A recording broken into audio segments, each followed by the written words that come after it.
Before there were kings, temples and cities, before writing and books, humanity was already walking upon the earth. It was a life without clocks, borders or technology, yet filled with mystery, instinct and discovery. Prehistory is the vast period that encompasses millions of years of human evolution, from the appearance of the first hominids to the rise of writing around 4000 BC. This enormous era is divided into three great moments: Paleolithic, Old Stone Age; Neolithic, New Stone Age; the Metal Ages. Each phase marks a silent revolution, shaping who we are today. 1. The Paleolithic, the birth of conscious humanity. A wild, unforgiving Earth. Picture the planet as it was 2 million years ago, raw, untamed and magnificent. The Earth was a vast mosaic of environments. Immense forests stretched over continents, endless grasslands rippled beneath the wind, deserts shimmered with heat, and at the poles, walls of ice rose like frozen mountains. Gigantic beasts ruled this wild world: herds of mammoths with long, curved tusks, woolly rhinoceroses covered in thick fur, and the terrifying saber-toothed cats that stalked the shadows. Enormous cave bears, towering giant sloths, and packs of wolves roamed freely. Every dawn brought danger, every sunset uncertainty.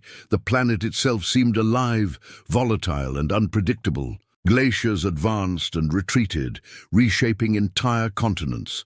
Rivers carved new valleys, volcanoes roared, and the air was heavy with the scent of earth and rain. In this vast theatre of survival, a fragile but extraordinary creature began to awaken, one who would learn not only to adapt, but to understand. The first humans, the rise of the thinking animal. From the depths of Africa's savannas emerged the earliest ancestors of humankind. Among them was Australopithecus, who lived nearly 4 million years ago. They stood partly upright, their gait awkward but determined, halfway between ape and man.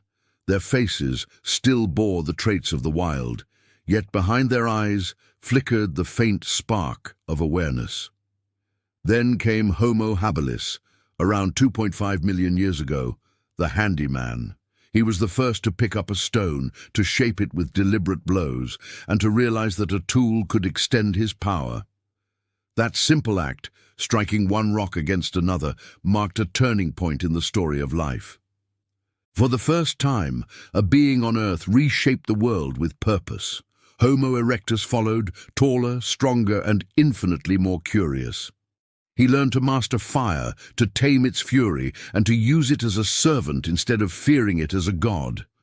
He left Africa, crossing unknown lands into Asia and Europe, carrying fire and intelligence as his twin lights. Then, after ages of trial and transformation, appeared Homo sapiens, the wise man, our direct ancestor, around 300,000 years ago. With him began the age of thought, of art, of spirit. They lived in small, tightly bound groups, families held together by necessity and affection. Survival depended on unity. Alone, one human could not endure the cold, the beasts, or the hunger. Together, they became something greater, a community capable of sharing food, knowledge, and emotion. Men hunted and defended, learning to track prey across vast plains. Women gathered fruits, seeds, and roots, caring for the young and observing the subtle rhythms of nature. Their knowledge of plants, which healed, which nourished, which poisoned, laid the foundations of medicine and herbal science. From this balance of roles, humanity's first form of social order was born, the discovery of fire. Humanity's first miracle. Few moments in history rival the discovery of fire. It was not simply a technological leap, it was a revelation. To control fire meant to conquer darkness. Flames brought light to the endless night, warmth to frozen limbs, and safety from prowling beasts. But beyond its practical power, fire transformed the human spirit. Around the campfire, under the dome of stars, people gathered. They watched the flames dance, heard the wood crackle, and felt something sacred stir within them. Fire allowed food to be cooked. Meat became softer, easier to chew and digest, releasing more calories, feeding the growing human brain. Thus, fire didn't just warm the body, it fueled the mind. But even more profound was the emotional bond it created. Around the fire, humans began to tell stories, tales of the hunt, of the ancestors, of the spirits in the sky. The flickering light gave birth to myth, to imagination, to the first glimmers of culture. Fire became a symbol of life, of protection, of mystery. It was the first sacred element, representing both creation and destruction. In many ways, the fire that burned in those ancient hearths still burns in us today, the eternal flame of consciousness.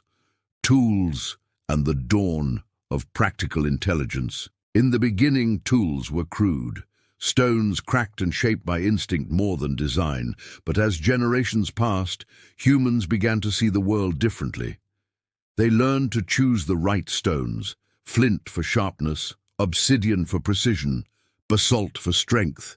They learned to plan, to imagine the finished shape before striking the first blow. Every chipped edge was a step forward in abstract thought. A tool was more than an object, it was an idea made real. With these tools, humans cut meat, scraped hides, carved bones, and built shelters. Each invention multiplied possibilities. To craft a spear or a knife required memory, patience, and imagination, the same cognitive skills that would one day produce art, language, and religion. The creation of tools was, in essence, the birth of human intelligence. Hunting, survival, and the nomadic life. Life in the Paleolithic was an endless journey. Humans were nomads, forever following the herds and the changing seasons. When berries vanished and rivers froze, tribes packed their belongings and set out into the unknown. Hunting demanded courage and cooperation. Groups of men surrounded mammoths and bison with sharpened spears, communicating silently with gestures and glances. Every hunt was a battle between life and death. A single mistake could mean starvation, but a successful kill meant survival for all. The meat was shared equally. No one hoarded, because no one could survive alone. The sense of community, of shared destiny was absolute. Women, meanwhile, were guardians of the natural world. They gathered edible roots, medicinal herbs and fruits. They knew which plants soothed pain, cured fever, or poisoned the careless. Their wisdom became the earliest form of science, the first understanding of ecology, health, and balance with nature. Children learned by imitation, by watching and listening. There were no schools, but there was constant teaching, a living education shaped by necessity and wonder. Cave art, the awakening of the symbolic soul. Then deep inside the earth, something miraculous occurred. Humans began to paint. In the caves of Altamira in Spain and Lascaux in France, beneath the silent weight of stone, ancient artists created masterpieces that still astonish us today. With pigments made from ochre, charcoal, and even blood, they drew bison, deer, horses, and hunters, scenes of power, grace, and motion. These were not simple decorations. They were acts of magic and faith. Each image was a bridge between the visible and the invisible, a way to speak to the forces that ruled life and death. By painting the hunt, they believed they could influence it. By drawing the animal, they could honor it. This was the dawn of symbolic thinking, the ability to represent reality through images and ideas. In those sacred caverns, humans encountered themselves for the first time as creators, as beings capable of imagination. Within the glow of torchlight, humanity's inner world awoke, the beginning of art, myth, and spirituality. There, in the shadows of the earth, the human soul took its first trembling step toward the mystery of the divine. 2. The Neolithic, the agricultural revolution, and the rise of villages. The end of nomadism. Humanity takes root around 10,000 BC after countless generations of wandering through plains, deserts, and forests. Humankind underwent one of the most profound transformations in its entire history. The endless migration in search of food began to slow. A quiet realization dawned. The land itself could feed and sustain them. This discovery was not sudden. It happened gradually, through observation and patience. Somewhere in the vast, fertile crescent between the Tigris and Euphrates rivers, in what is now Iraq, Syria, and Turkey, a group of humans noticed a miracle. Seeds that had fallen to the ground during harvest sprouted again after the rains. What once seemed chance now revealed a pattern, a rhythm of nature. Life reborn from death. By planting seeds intentionally, people could predict and control part of that rhythm. They no longer depended entirely on the uncertain generosity of the wild. This understanding marked the birth of agriculture, and with it, the end of nomadism. Humanity began to stay still, to belong to the earth, rather than merely pass across it. Symbolically, this shift was enormous. The seed, buried in the darkness of the soil, only to rise again in green shoots, became the first metaphor for the cycle of death and rebirth, an image that would echo for millennia in myths of resurrection, fertility, and eternal return. In the earth's womb, humanity found both sustenance and a new spiritual truth, that life is born, dies, and is born again. Domestication and the birth of villages. As people learned to grow wheat, barley, lentils, and peas, they no longer needed to chase migrating herds. Fields replaced hunting grounds, the hoe replaced the spear. And along the fertile riverbanks, something entirely new appeared: villages. These early communities, such as Jericho in the Levant and Çatalhöyük in Anatolia, were collections of simple homes built of mud brick, wood, and stone. Smoke rose from hearths, clay ovens baked bread, dogs barked near the thresholds, children played where mammoths once roamed. For the first time, people lived surrounded by permanence, walls, tools, families, and memories. The rhythms of life changed. Time was now measured not by migrations, but by seasons: sowing, growth, harvest, rest. Humans learned to store grain for the winter, to tame animals, and to create pottery for keeping food and water. Goats and sheep gave milk and wool, oxen pulled heavy loads, dogs guarded the hearth.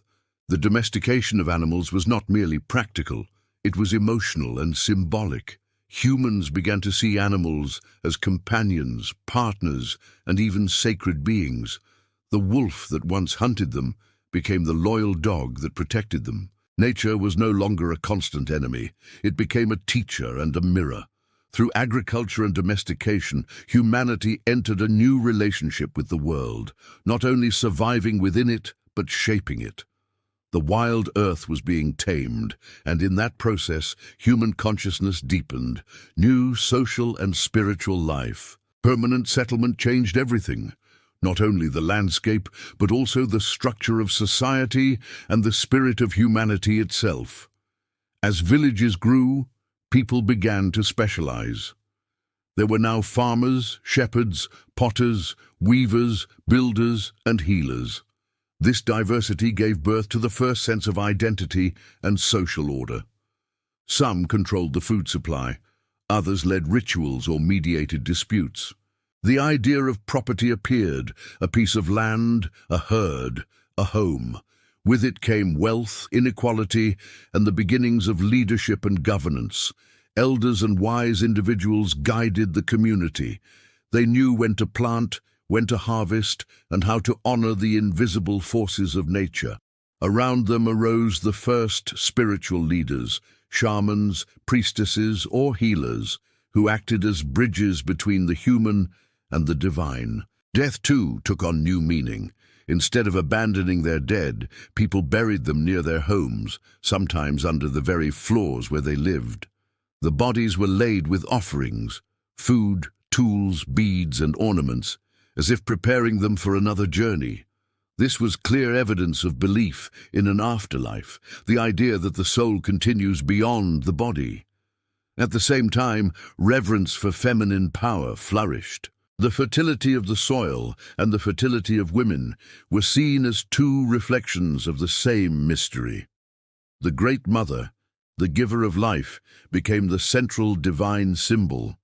Clay figurines, the famous Venus statues, with rounded hips, full breasts, and swollen bellies, appeared everywhere from Europe to the Near East.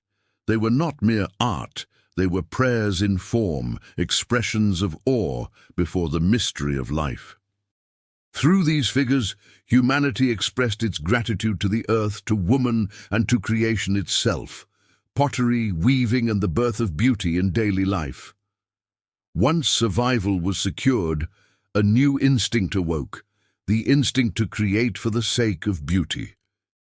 Humans began to mold clay not only into vessels, but into expressions of art. Jars, bowls, and vases were painted with geometric designs, spirals, and rhythmic patterns, early symbols of order, harmony, and thought. These were the first aesthetic gestures in everyday life, where function met imagination. Weaving followed. From plant fibers and animal wool, people created colorful fabrics, blankets, and clothing.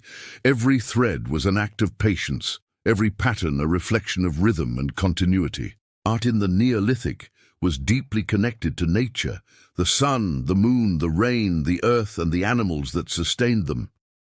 To decorate an object was to honor life itself. Beauty was no longer reserved for survival or ritual. It entered daily existence as an expression of soul, gratitude, and identity.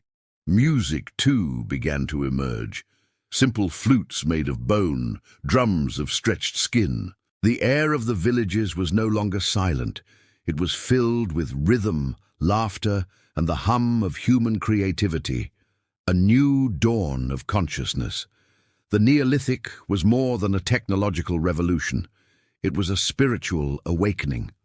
For the first time, humanity was no longer at the mercy of nature, but in dialogue with it. The earth became both home and temple. From the scattered bands of hunters and gatherers arose communities with memory, purpose, and identity.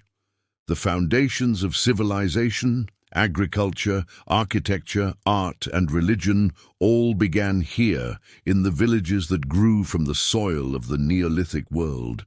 Humanity had taken root. The wild wanderer of the Paleolithic had become the guardian of the earth, the first farmer, the first builder, the first dreamer of eternity. 3. The Metal Ages, the dawn of civilization, the birth of fire's children, a new element in human hands. Around 4000 BC, the world changed again, quietly, yet irreversibly. Humans learned to do something the earth itself had done for millions of years, to melt stone and shape metal. From the depths of the fire, they drew out a new element, the metallic heart of the earth, and learned to mold it to their will. This discovery, known as the Age of Metals, marked one of humanity's greatest triumphs. It was more than a technological step. It was a symbolic act of mastery. The fire that had once merely warmed the hearth was now used to transform the raw veins of the planet into tools, ornaments, and weapons. First came copper, soft but radiant, like the dawn. Then bronze, born from the marriage of copper and tin, harder, sharper, and more durable. Finally came iron, strong and unyielding, the metal that would shape empires and armies for millennia. Through metallurgy, humanity entered a new covenant with the material world. The very stones beneath their feet became sources of power. Villages that once depended solely on crops and livestock now became centers of craftsmanship and trade. Blacksmiths and metalworkers emerged as new magicians, keepers of fire, transforming the hidden essence of the earth into objects of utility and wonder. Metallurgy and the technological revolution. The invention of metal tools revolutionized every aspect of life. A bronze plow could turn the soil deeper and faster than any wooden or stone one, producing larger harvests. Axes and sickles made from metal cleared forests and reaped grain with unprecedented efficiency. With metal came strength, precision, and permanence. Weapons of bronze and iron transformed hunting and warfare alike. Spears, swords, and shields no longer broke with a single blow. Battles that once relied on courage and numbers now turned on metallurgy and strategy. Trade flourished as never before.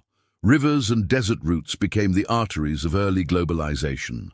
Caravans moved between distant lands, carrying copper from Cyprus, tin from Anatolia, gold from Nubia, silver from the Aegean, and lapis lazuli from Afghanistan. But more than goods traveled these paths. Ideas, languages, beliefs, and technologies began to flow between peoples. The world grew connected.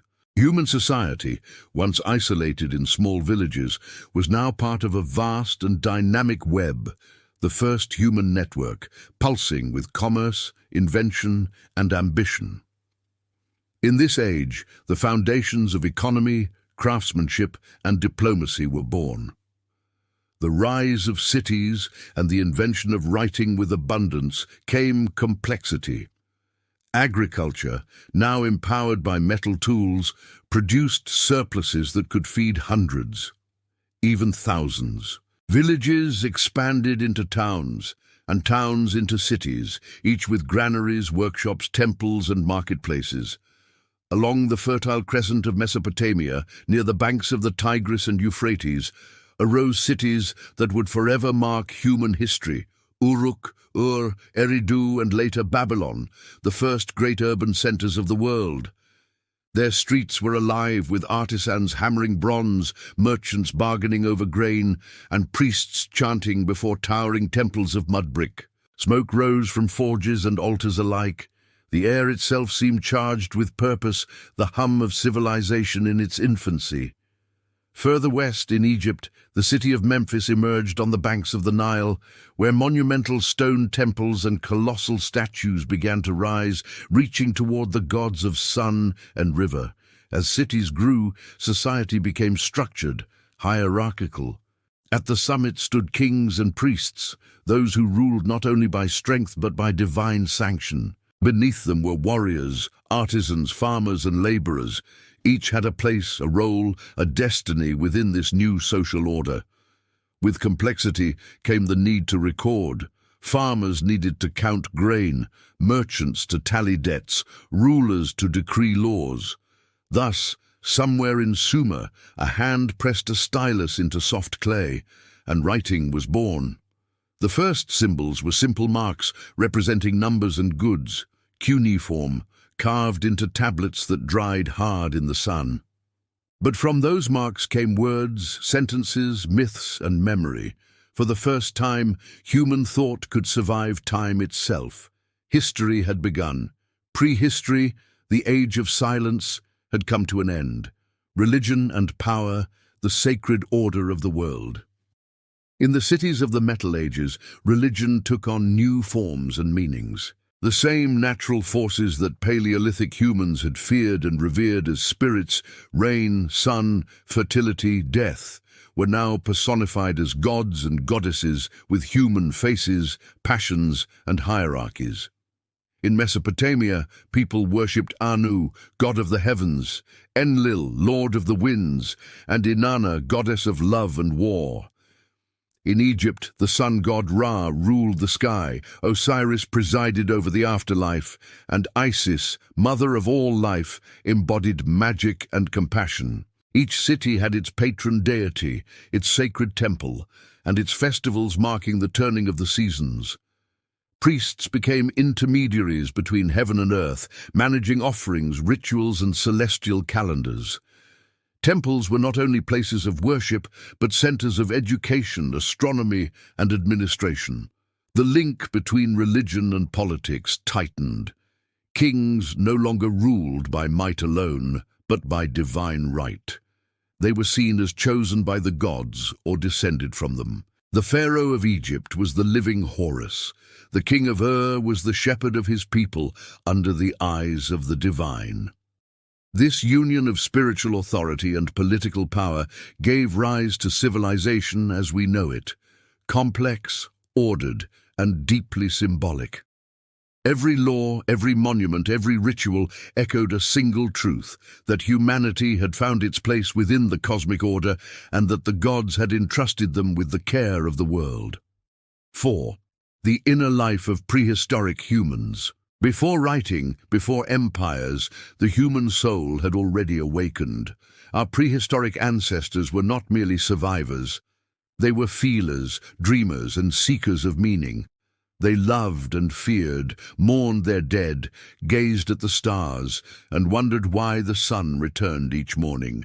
They observed the moon's cycles, the changing seasons, the mysterious pulse of life and death that ruled all things. For them, nothing in nature was random. Every storm, every animal, every birth or illness carried a message from the unseen. To live was to be surrounded by signs. Burial rituals proved this deep awareness. The dead were laid with care, accompanied by tools, ornaments, and food, as if embarking on a journey. This gesture reveals something immense: faith in continuity, the belief that death was not an end, but a passage to another realm. In this awareness, humanity's inner life was born, the roots of philosophy, religion, and art. The same longing that moved them to paint the walls of Lascaux and to bury their dead with tenderness still moves us today. The legacy of prehistory. Prehistory was not a time of ignorance. It was the awakening of the human spirit. It was the cradle of language, cooperation, creativity, and wonder. Every chipped stone, every cave painting, every clay figure speaks of a species reaching beyond survival, reaching for meaning, for connection, for transcendence. From the first fire that burned in a dark cave to the first temple that touched the sky, a single flame has continued to burn through the ages, the eternal light of consciousness. It is the same flame that glows within us today, the fire of creation, love, and the endless search for the infinite.